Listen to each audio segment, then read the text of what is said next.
सुजाता जा रही थी। देवेन ने उसे रोकने की जरा भी कोशिश न की। सुजाता के आंसुओं से मन भीग उठा, पर भावनाएं उसको दुर्बल न बना सकी। कुछ मूक वेदनाएं मौन की धड़कनों में धड़क रही थी, कुछ निठुर उपालंब सन्नाटे की गूंज में गूंज रहे थे। देवेंद्र ने ठंडी सांस ली। यह जीवन की इबारतें, शिलालेख सी पक्की इबारतें क्या धो पोंछ कर मिटाई जा सकेगी, किंतु निस्तार ढूंढना ही होता है। शरीर का कोई अंग विषक्त हो जाए तो उसे काट कर फेंक देते हैं, ताकि वह देह को बेकार न कर दे। सुजाता भी गले में शूल सदृश अटकी थी, शूल जिसे निगलना संभव नहीं। दिल का गुबार कोई कब तक दबाए रखे। जबान से लेने से सच्चाई बदल तो नहीं जाती, और जब सब्र का बांध टूटता है, अपने साथ बहुत कुछ बहाए लिए जाता है। बचती है शून्यमय नीरवता, और उसमें सुगबुगाती यादें कह रहे थे, बेटे के लिए हीरा तलाश कर लाऊंगा। हीरे के वास्ते गए कोयले की खान में, जो हीरा ना मिला कोयला लिए चले आए। इस पर काइयों की हंसी फूट पड़ी। औरतें इस बात को अनजान थी कि उनकी दिल लगी भरी बातें किसी दिल में नस्तर सी चुभ रही थी। घूंघट के भीतर बहती आंखों और धुआं धुआं अरमान। दुल्हन की मुंह दिखाई हुई नहीं, और स्त्रियां पंचायत लेकर बैठ गई। सांवले चेहरे की वह लुनाई और तीखे नयन नक्श क्या मोहक न थे। किसी ने सराहना के दो बोल नहीं बोले। खोट ढूंढने में जो मजा है, तारीफ में कहाँ। सुजाता गृहलक्ष्मी बनकर आई सरस्वती का भी बरदस्त था। उस पर वह एक सुरीली गायिका, उत्कृष्ट चित्रकार और विदुषी स्त्री थी। मगरूर औरतें भला क्या समझे। वो तो जानती थी कि भारी भरकम दहेज पर सुदर्शन देवेन नीलाम हो गया। उनका भी सोचना स्वाभाविक था। समाज में बेमेल शादियों पैसे के बल पर तो होती है, किंतु क्या इसके मूल में मात्र पैसा ही था? सुदूर अतीत में फैली थी इसकी जड़ें, एक पूरा इतिहास था। पीछे देवेन के पिता परेश चंद्र का इतिहास, इतिहास जो उनके लग्नमंडल से उद्भूत हुआ, और देवेन जीवन के मंच पर कठपुतलियों के खेल में उस इतिहास को ढोने वाला किरदार। खेल खेल में विवाह प्रकरण में जुड़ गया। वह चाहता तो रिश्ता ठुकरा देता, पर वधू पक्ष की समृद्धि देख आंखें चुधिया गई। जिसे अपनी ही माँ से लोभ विरासत में मिला हो, वह लोभ समरण कैसे करता। भोली आदतों वाली रूपवती प्रेयसी उससे छिन गई तो क्या उस रत्ना के लिए आती हुई लक्ष्मी को छोड़ देता। सुजाता बड़े घर की लड़की थी, किंतु उसका स्वाभिमान प्रबल था। जब उसके पिता कुछ देने का प्रस्ताव रखते, वह नानुकुर करने लगती। यह बात और थी कि इनकार के बावजूद मौके से लक्ष्मी आती रहती। जो भी हो, धन का ऐसा निरादर देवेन को रास न आता। सुजाता में आयु से अधिक परिपक्वता थी।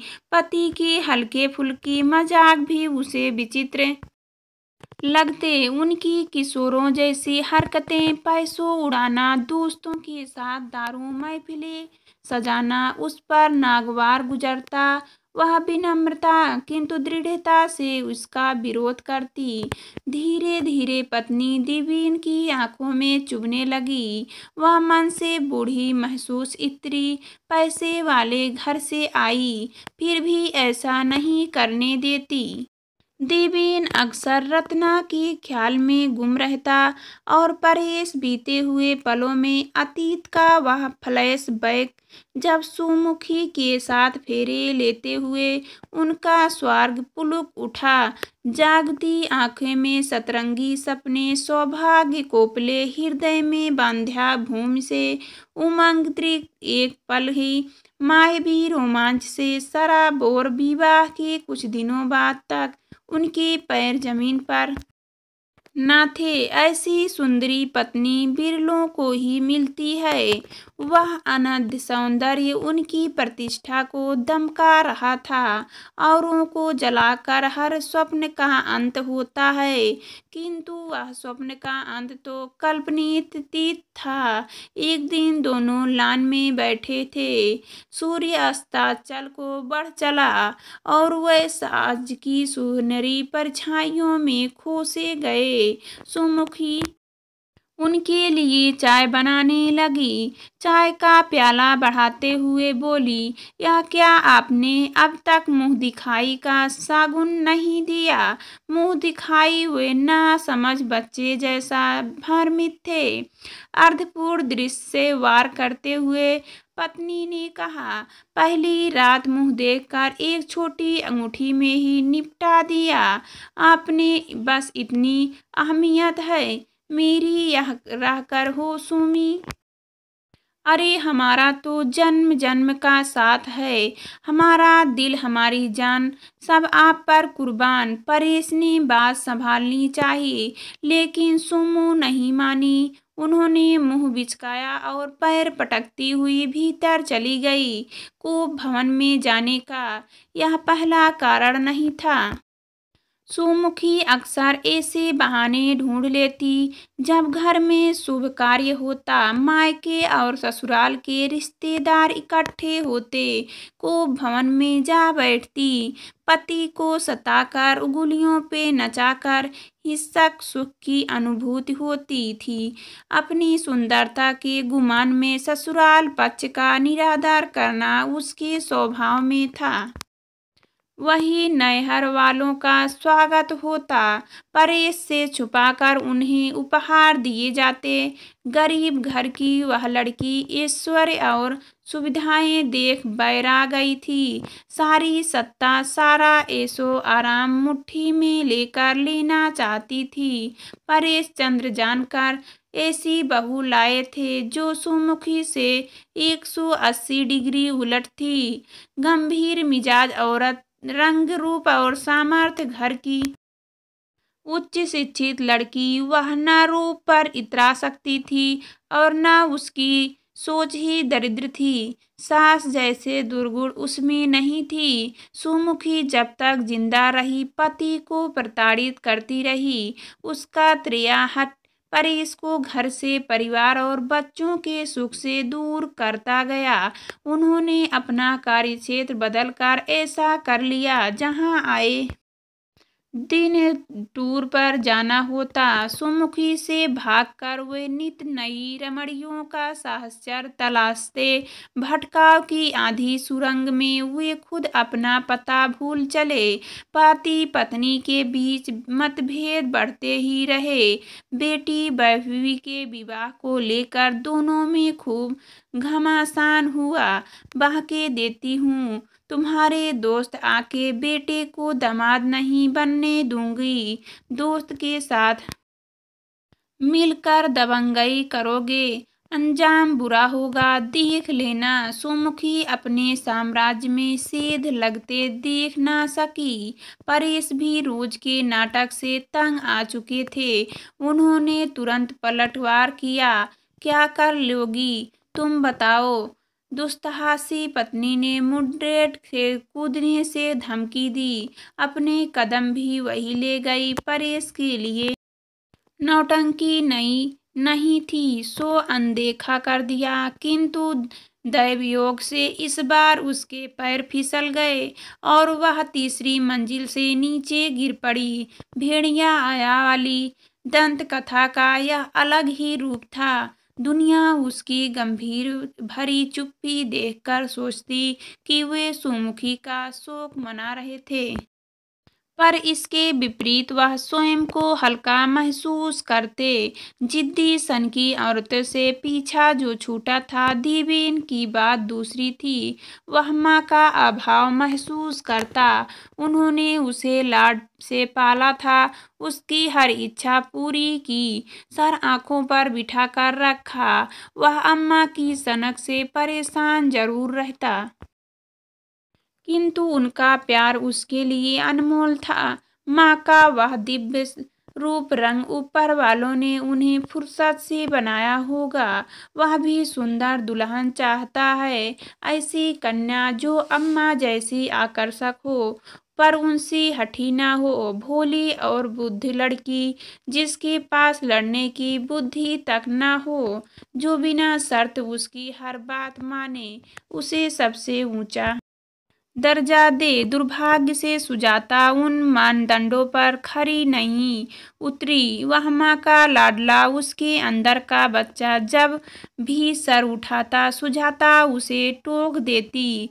बच का पेन से उसे विपरीत सी होती। सुजाता जो भोली होने की बजाय परिपक्व थी, गोरी होने की बजाय सांवली थी, चाटुकार होने की बजाय आत्म केंद्रित थी। एक ना एक दिन कुछ आहट तो होना था। सुजाता के पिता की मृत्यु के बाद उसके घर से तोहफे आने बंद हो गए और समय समय पर मिलने वाले चेक भी अब तो वह किसी काम की नहीं थी। दोनों के बीच टकराव होने लगे और फिर आज देवेन वर्तमान में वापस लौट आया। सुजाता को गए 3 घंटे हो गए थे। वह खुद को ठेल कर उठा, नौकर से चाय बनाने को कहा, झट दिमाग में रत्ना का मोबाइल नंबर कौधा और वह बैठ गया उसे फोन लगाने। दूसरी तरफ से कोई जगत बोल रहा था। आप कौन? उसने देवेन से पूछा। जी मैं रत्ना से बात करनी थी, मैं उसके पुराने ऑफिस का हेड। देवेन जवान देते हुए देवेन हल्कलाने लगा था। उसे लगा जगत रत्ना का कोई कजिन होगा। रत्ना ने बताया था कि वह संयुक्त परिवार में अपने चचेरे भाइयों के साथ रहती है। उसका परिवार जानकर जगत का रूखा स्वर कुछ नरम पड़ा। ओह, आई सी आऊ डू यू डू देवेन जी, मैं रत्ना का पति। पिछले ही हफ्ते हमारा प्रेम विवाह, कहते हुए जगत की आवाज खनकने लगी। कोई जवाब ना पाकर वह खुद बोलने लगा था। रत्ना फिलहाल बाहर गई थी, उसे बता दूंगा कि आपका फोन था। इधर देवेन ने गले में मानो कोई भारी पत्थर अटक गया था, आवाज ही नहीं निकल रही थी।